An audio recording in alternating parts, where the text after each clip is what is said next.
உங்கள் அனைவருக்கும் என்னுடைய பணிவான வணக்கம்.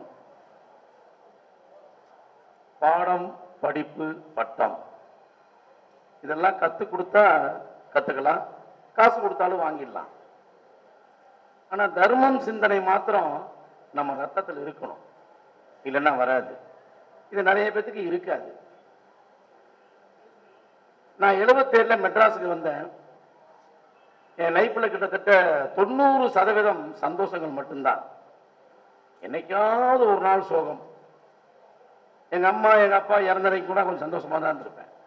ஏன்னா வாழ்ந்து இறந்தவங்களை பத்தி, இறந்து போனா அது புண்ணியம் தான். வாழ்ந்துகிட்டு இருக்கும் போதே இறந்தாதான் அது பாவம்.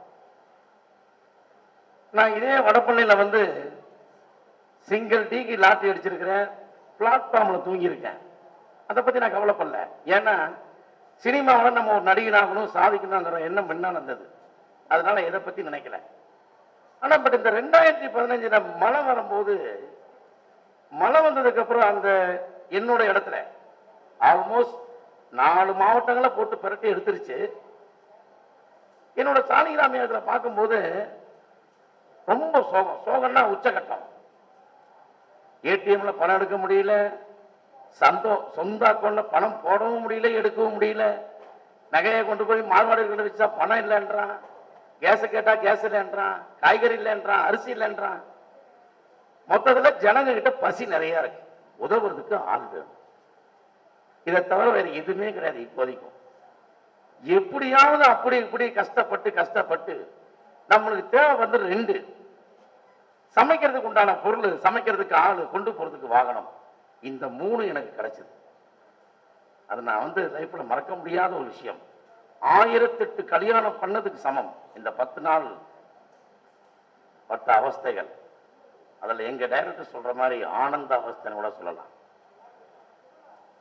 எப்படின்னா, முருகன் ஒரு ஓட்டுநர், குட்டியான ஓட்டுநர், அவன் சொன்னான், சார் நீங்க எங்க கூப்பிட்டாலும் வர்றேன், எந்த ஆழத்துல போனாலும் அந்த வண்டி ஓடும் அப்படின்னா. பல முறை பஞ்சர் ஆயிருக்கு, பல முறை நின்றுருக்கு, தள்ளி ஸ்டார்ட் பண்ணோம். அந்த முருகனுடைய ஃப்ரெண்ட்ஸுக்கு நன்றி. சமையல்கார சுப்பையாமனுடைய பையன் சுவாமிநாதன் சலிக்காம சமைச்சு கொடுத்தான். மூட்டையெல்லாம் வந்து இறங்குது, எல்லாம் பண்ணாங்க.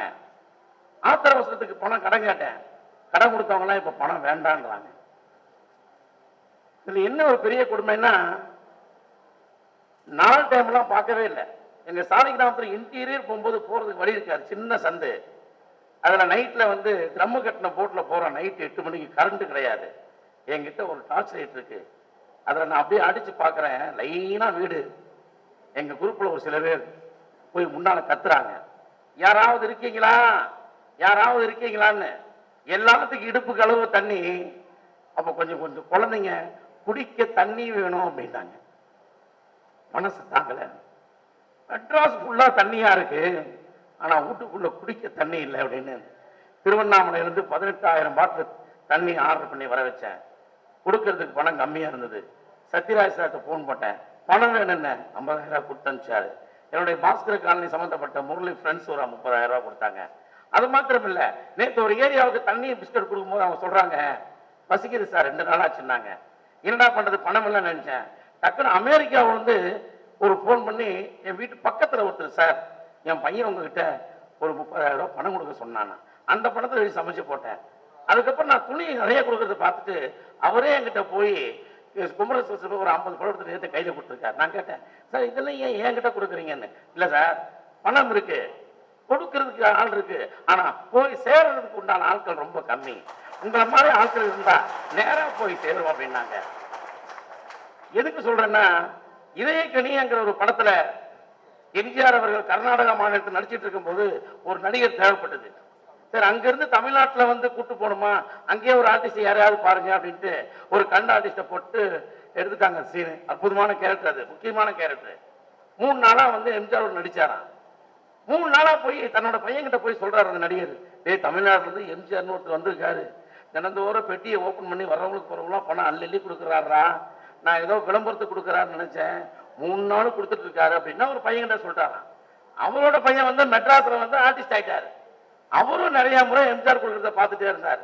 அப்ப அந்த ஆர்டிஸ்ட் சொல்றாரு, மெட்ராஸ்ல இருக்கிறவரு, உண்மையிலேயே எம்ஜிஆர் வந்து விளம்பரத்துக்கு பண்ணல, அவர் சாகர வரைக்கும் கொடுத்துட்டே இருந்திருக்காரு அப்படின்னு. அப்படின்னு இன்டர்வியூ கொடுத்தவர் நம்ம ஆக்ஷன் கிங் அர்ஜுன் சார் அவர்கள். அவருடைய அப்பா தான் இதய கண்ணீர் நடிச்சிருக்கார்.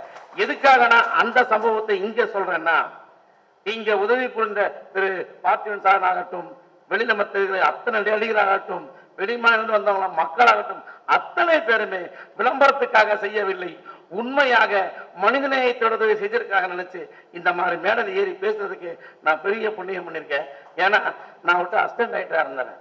என்னதான் உயரத்துக்கு போனாலும் குருநாத மறிச்சா போதும், சிஷியை எங்கேயுமே எந்த குறை இல்லாம இருப்பான். நன்றி, வணக்கம்.